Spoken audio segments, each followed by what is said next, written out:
J'ai eu une relation secrète avec Alex Thomas pendant 5 ans et je l'ai séduit d'innombrables fois. Même quand je me suis tenue nue devant lui, avec des oreilles de lapin sur la tête, il m'a simplement couverte d'une couverture de peur que j'ai froid. J'ai cru que c'était la retenue d'un chef de la mafia, qu'il voulait garder notre première fois pour la nuit du mariage, mais 1 mois avant la cérémonie, il a secrètement organisé le plus grand feu d'artifice de la ville pour fêter l'anniversaire de son ami d'enfance. Ils se sont enlacés devant tout le monde, ont mangé le gâteau ensemble, puis sont entrés dans un hôtel pour couple. Quand je les ai vus quitter l'hôtel ensemble le lendemain matin, j'ai compris qu'Alex n'était pas réservé ni froid, il ne m'aimait tout simplement pas. En sortant de l'hôtel, j'ai appelé mes parents. Papa, Alex et moi, nous nous sommes séparés. J'accepte d'épouser le fils de la famille des Laurent. Mon père a été stupéfait. Mais tu ne te mets pas à la folie, Alex? Comment avez-vous pu rompre? J'ai entendu dire que le fils de la famille des Laurent ne pouvait pas avoir d'enfants. Toi qui aimes tant les enfants, comment feras-tu sans les tiens? J'ai répondu d'une voix lasse. Ce n'est pas grave, je pourrais en adopter beaucoup. Mon père a été bouleversé. Tu ne le sais pas? Louis Laurent a eu un accident de voiture l'année dernière. Il a eu les nerfs du bas du corps endommagés et il a perdu sa fertilité. Si tu l'épouses, tu risques de vivre comme une veuve. Ma main qui tenait le téléphone a violemment tremblé. Vivre comme veuve, ce n'était pas grave. Papa, maman, j'ai déjà pris ma décision. Dans 3 jours, je rentrerai pour me fiancer avec Louis. Quoi qu'il arrive, bon ou mauvais, je l'accepterai. Après ces mots, j'ai raccroché directement. Je savais que mes parents m'aimaient, mais ils ne savaient pas à quel point Alex m'avait blessé. Pendant ces 5 années, j'ai essayé à maintes reprises de me rapprocher de lui, mais Alex m'a toujours refusé. J'ai même douté de moi, me demandant si je n'étais pas assez séduisante, pas assez attirante pour lui. J'ai fini par me consoler en pensant qu'il voulait simplement garder notre première fois pour la nuit du mariage. Mais maintenant, j'ai compris que ce n'était pas parce que je n'étais pas assez bien, c'était parce qu'il aimait déjà une autre femme. Je suis rentrée dans la villa où j'avais vécu 5 ans avec Alex. Pendant ces 5 années, je lui ai donné tout mon amour. Il était le seul dans mon cœur, même si notre amour devait rester caché. Mais hier, pour notre 5e anniversaire, il avait réservé du champagne et des roses pour fêter l'anniversaire d'une autre femme. À travers la foule,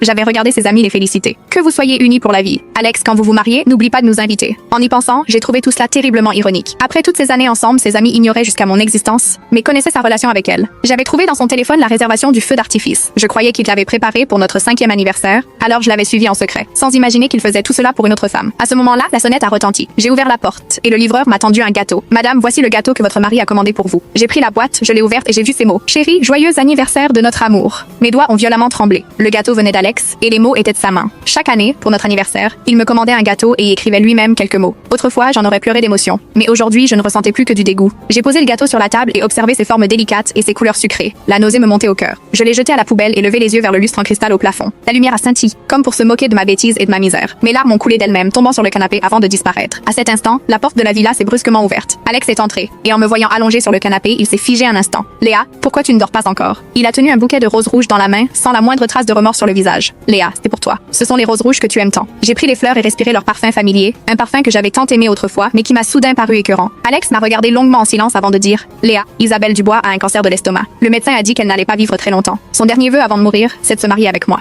Alors, il s'est arrêté un instant avant de poursuivre. Dans 3 jours, je vais me fiancer avec elle. Tu es toujours si compréhensif, tu me comprendras, n'est-ce pas? Je l'ai regardé et je l'ai trouvé terriblement étranger.